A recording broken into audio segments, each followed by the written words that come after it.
Hi friends, నేను oil పెట్టుకున్నాను, బాండి పెట్టుకున్నాను. ఈరోజు నేను ఏం వండుతున్నానంటే మంచి మేకపోతు మాంసం వండుతున్నాను ఫ్రెండ్స్. ఇది కేజీ మేకపోతు మాంసం, మటన్ కర్రీ. నేను ఈ పేస్ట్ ఏమేమి చేసుకున్నానంటే బాదం పప్పు, ఒక 5 బాదం పప్పులు ఫ్రెండ్స్. 5 బాదం పప్పులు పౌడర్ లాగా చేసేసుకుని దాంట్లో అల్లం వెల్లుల్లిపాయి, ఒక ఉల్లిపాయ, 4 పచ్చిమిరపకాయలు, కొంచెం కొబ్బరి ముక్క వేసుకుంటే ఈ పేస్ట్ ఒకసారి నేను వేసేస్తాను ఫ్రెండ్స్. ఆయిల్ వేడెక్కగానే పేస్ట్ కొంచెం పచ్చివాసన పోయేదాకా మనం వేయించుకోవాలి ఫ్రెండ్స్. పచ్చివాసన పోయేదాకా వేయించుకుని ఈ పేస్ట్లో ఇప్పుడు మనం కొంచెం పసుపు, చిటికెడు ఉప్పు వేసుకుందాం. బాదం పప్పు వల్ల యూజ్ ఏంటంటే ఫ్రెండ్స్, మనకి ఇప్పుడు మటన్ కర్రీలో వాటర్గా ఉండదు ఫ్రెండ్స్, చక్కగా క్రీమీగా ఉంటుంది. ఆ గుజ్జు గ్రేవీ చిక్కగా ఉంటుంది. మనం 1/2 కేజీ జీడిపప్పు అలా వేసుకుని అవసరం లేదు, గసగసాలు ఏం అవసరంలా. ఒక 5 బాదం పప్పులు వేసుకుంటే చాలు ఫ్రెండ్స్. చూసారా, పసుపు వేసుకున్నాము. పసుపు వేసుకుంటే మన కింద అడుగు కూడా అంటదు ఫ్రెండ్స్. పసుపు వల్ల మనకి ఈ మసాలా అడుగు అంటదు. అది కొంచెం ఏగి పచ్చి వాసన పోయి కమ్మటి వాసన వచ్చేదాకా వేయించుకోవాలి ఫ్రెండ్స్. ఒక హ్యాండ్తో నేను చేస్తూ ఇంకో హ్యాండ్తో మీకు వీడియో చూపిస్తున్నాను ఫ్రెండ్స్.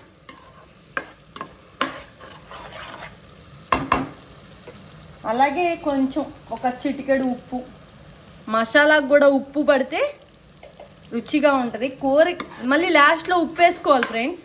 కర్రీకి మనం ఉప్పు అయితే ఎక్కువైతే ప్రాబ్లం, కానీ తక్కువ వేసుకుంటే తర్వాత అయినా మనం చూసుకుని టేస్ట్ చూసుకుని వేసుకోవచ్చు. మసాలాకి ఉప్పు పడుతుంది ఫ్రెండ్స్. కొంచెం ఇలా ఇప్పుడు ఉప్పు పట్టి చక్కగా ఆ గ్రేవీ అంతా ఎగిరిపోయి మొత్తం అయిపోయేలాగా చూసుకోవాలి ఫ్రెండ్స్. ఇదిగోండి, చక్కగా ఏగిపోయింది. ఏగిపోయి మంచి స్మెల్ వచ్చేస్తుంది మనకి. ఇప్పుడు నేను మటన్ వేసేసుకుంటాను. చూడండి,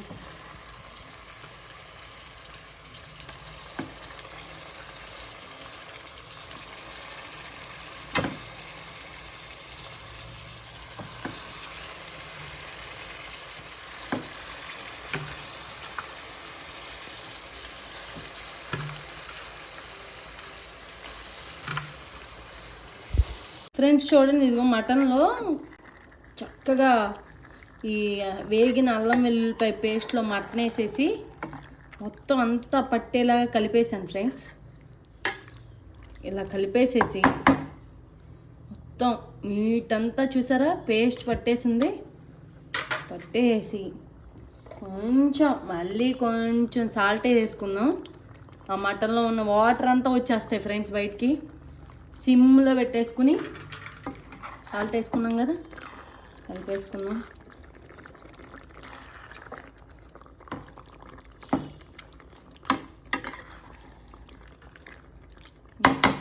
సాల్ట్ వేసుకుందాం, మూత పెట్టేసాం. చూసారా, వాటర్ రావడం స్టార్ట్ అయిపోయింది. ఇంకా వాటర్ వచ్చేస్తే మనం స్టవ్ కూడా సిమ్లో పెట్టుకుందాం ఫ్రెండ్స్. సిమ్లో పెట్టేసుకుందాం. మనం కుక్కర్లో పెట్టుకున్న టేస్ట్కి దీని టేస్ట్కి చాలా డిఫరెంట్ ఉంటుంది ఫ్రెండ్స్. ఏదో ఉడికిందిలే స్పీడ్గా అనుకుంటాం, కానీ మనం పొయ్యి మీద సిమ్లో పెట్టుకుని ఒక 1/2 అవర్ ఆ వాటర్ అన్నీ ఇంకి మళ్ళీ నూనె తేలేంతవరకు ఉడకబెట్టుకుంటే ఆ టేస్ట్ వేరే ఫ్రెండ్స్. నేను చూపిస్తాను మీకు మొత్తం. హాయ్ ఫ్రెండ్స్, ఇదిగోండి 15 మినిట్స్ తర్వాత మనం మటన్ సిమ్లో పెట్టుకున్నాం కదా, 15 మినిట్స్ అయింది ఫ్రెండ్స్. అసలు వాటర్ వచ్చినాయా రాలేదా అనేది మీకు చూపిస్తాను. చూడండి ఫ్రెండ్స్, మొత్తం వాటర్ వచ్చేసినాయి. ఇలా మసాలాతో వాటర్ అవి వచ్చి మొత్తం ఇలా ఉడుకుతుంటే ఆ ముక్క లోపల వరకు వెళ్ళిద్ది ఫ్రెండ్స్ ఫ్లేవరు. ఏదో మనం ముందు లాస్ట్లో వేసుకుంటే చాలు ఫ్రెండ్స్.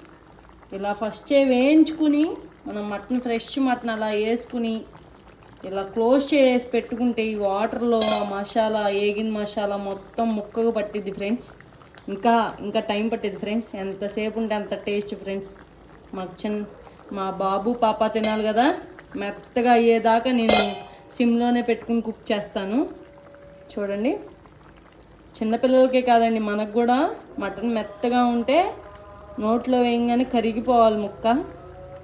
అంత సిమ్లో పెట్టుకుని నేను కుక్ చేసుకుంటాను. మళ్ళీ క్లోజ్ చేసేస్తున్నాను, మూత క్లోజ్ చేసి పెట్టేసుకున్నాను.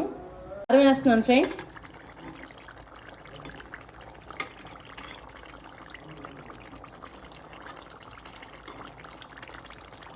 కారం ఎక్కువే ఉండాలి ఫ్రెండ్స్, తక్కువ ఉండకూడదు, ఎక్కువే ఉండాలి. నాన్ వెజ్ కర్రీస్కి కారం ఎక్కువ ఉంటేనే టేస్ట్ బాగుంటుంది. మనం వేసిన మసాలాలకి ఆ కారానికి చక్కగా సెట్ అయ్యింది. చూసారా, నేను 3 టేబుల్ స్పూన్స్ వేసాను. కేజీ మీట్కి, కేజీ మేకపోతు మాంసానికి 3 టేబుల్ స్పూన్స్ కారం వేసాను ఫ్రెండ్స్. మంచి కారం, పచ్చి కారం ఫ్రెండ్స్, మసాలా కారం కాదు. నేను కర్రీస్కి ఎప్పుడు పచ్చి కారమే వాడతాను. చూసారా, రెడ్నెస్ కూడా నేను దీపక్ కారం వాడతాను ఫ్రెండ్స్. మిర్చీస్ పట్టిస్తే నాకేంటో వైట్ అయిపోయినట్టు అనిపించింది కారం. దీపక్ కారం వేస్తే నాకు కొంచెం మంట, కలర్ కూడా రెడ్గా అనిపించుద్ది. కర్రీ చూడడానికి చక్కగా ఉంటుంది. చూసారా, మీకే నోరూరిపోతూ ఉంటుంది ఫ్రెండ్స్ ఇప్పుడే, కానీ ఇంకా అవ్వలేదు కర్రీ. మటన్ కదా, ఎక్కువసేపే పట్టిద్ది.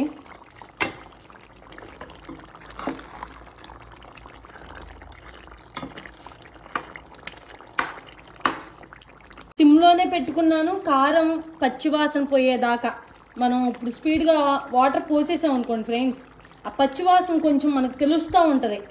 ఒక్క 2 మినిట్స్ ఆయిల్లో కారం వేగే దాకా ఉంచుకొని సిమ్లోనే పెట్టుకుని చక్కగా కర్రీ పచ్చివాసన, కారం పచ్చివాసన పోయేదాకా ఉంచుకుని, మనం ఇందాక మసాలా పట్టుకున్నాం కదా ఫ్రెండ్స్, పేస్ట్, బాదం పప్పులు, అల్లం వెల్లుల్లిపాయ అన్నీ పెట్టుకున్నాం కదా, ఆ మిక్సీ జార్లోనే నేను వాటర్ తీసుకున్నాను ఫ్రెండ్స్.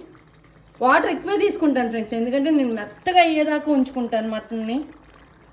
నేను ఏది వేస్ట్ చేయను ఫ్రెండ్స్, ఈ మసాలాని అస్సలు వేస్ట్ చేయను. అందుకే దీంట్లో కూడా నేను వాటర్ పోసుకుని, మసాలా ఎంతో కొంత వాటర్లో కలిసిద్ది కదా అని, చూడండి ఫ్రెండ్స్, వాటర్ పోస్తాను. కారం పచ్చివాసన పోయిద్ది. 2 మినిట్స్ పైన అయిపోయింది. ఇప్పుడు వాటర్ పోసేసుకుంటాను ఫ్రెండ్స్. మొత్తం వాటర్ పోసేసుకున్నాను. చక్కగా సిమ్లో పెట్టుకుని మనం ఎంత ఓపిక్గా ఉంటే అంత బాగుంటుంది ఫ్రెండ్స్ ఈ కర్రీ. మెత్తగా అసలు ఇక హోటల్ స్టైల్లో నోట్లో వేస్తే ఎలా కరిగిపోయిద్దో అలా కరిగిపోవాలంటే మనకి ఓపిక ఎక్కువ ఉండాలి. మటన్ కర్రీ దగ్గర మటుకి సిమ్లో పెట్టే కదా, కొంచెం పెంచుదాం. వాటర్ ఆ మీట్ మునిగేదాకా పోసుకున్నాం ఫ్రెండ్స్. ఇప్పుడు నేను క్లోజ్ చేసేస్తున్నాను. అన్నీ వేసేసాను ఫ్రెండ్స్. లాస్ట్లో వాటర్ అన్నీ అయిపోయాక పొడి మసాలా వేసుకుందాం. మనం స్పెషల్గా పట్టుకున్న పొడి మసాలా, నేనేమీ బయట నుంచి కొనుక్కురాను ఫ్రెండ్స్. మసాలాలే కానీ పేస్ట్లే కానీ అన్నీ నేనే చేసుకుంటాను, ఫ్రెష్గా చేసుకుంటాను. చూడండి, క్లోజ్ చేసాను ఫ్రెండ్స్. ఎంత టైం పడుతుందో చూద్దాము. పోసిన వాటరు ఇంకిపోయి మొత్తం వాటర్ అన్నీ అయిపోయి మళ్ళీ ఆయిల్ తేలింది. చూసారా ఫ్రెండ్స్, ఇప్పుడు మొక్క మెత్తగా ఉడికేయింది. ఇంకా అవసరం లేదు, 1 అవర్ అయిపోయింది మనం కూర కుకింగ్ మొదలుపెట్టి. ఇప్పుడు ఇంకా ఫైనల్గా పొడి మసాలా వేసుకుందాం. మన ఇంట్లో చేసుకున్న చెక్క, లవంగాయి, ధనియాలు దోరగా వేయించుకొని పట్టుకున్న పొడి మసాలా ఫ్రెండ్స్. అది ఈ మసాలా వేస్తేనే మనకి ఆ స్మెల్ కానీ రుచి కానీ వస్తుంది.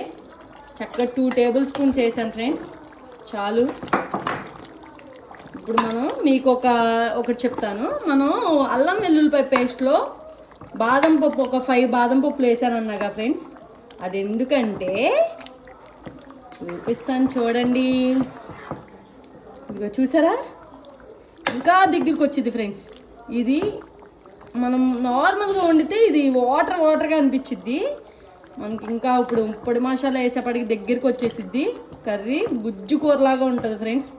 గ్రేవీ ముక్క వేసుకున్న, గ్రేవీ అంత వేసుకున్న, కూర మొత్తం చక్కగా సమానంగా గుజ్జు ముక్కలు కనిపిస్తాయి. ఇప్పుడు మా పెరట్లో పండిన కొత్తిమీర పుదీనా వేస్తున్నాను ఫ్రెండ్స్. బా గార్నిష్ కూరకు అన్నం కొత్తిమీర ఫ్రెండ్స్, ఏమనుకున్నా సరే. అందులో మన దగ్గర పండిన ఇంకా మంచి వాసన వస్తాయి. చూసారా ఫ్రెండ్స్, చిక్కదనం చూసారా? మనం 1/2 కిలో జీడిపప్పు వేసినా ఈ చిక్కదనం రాదు ఫ్రెండ్స్. కొంచెం గ్రేవీ గుజ్జు, ఆ చిక్కదనం రాదు. ఒక్క 5 బాదం పప్పులు వేసుకుంటే చాలు ఫ్రెండ్స్. తీపి కూడా ఉండదు. మనకి ఇంకా జీడిపప్పుకి స్వీటు తెలుపుగా అలా అనిపిస్తుంది, బాదం పప్పుకి స్వీట్ అనిపించదు, కూర తెల్లగా కూడా ఉండదు, గుజ్జుగా అనిపించిద్ది. చూసారా? అదిగోండి, చూసారా ఆ టెక్స్చర్ చూసారా? బా అన్నం పెట్టుకుని తినేసేయాలి ఫ్రెండ్స్ వేడి వేడిగా. చూసారా? మీరు చేసుకోండి ఫ్రెండ్స్, అందరూ చేసుకుని తినండి, ట్రై చేయండి. చాలా బాగుంటుంది, చాలా బాగుంటుంది. టేస్ట్ చేయండి ఫ్రెండ్స్. అయిపోయింది friends. Bye friends, thank you.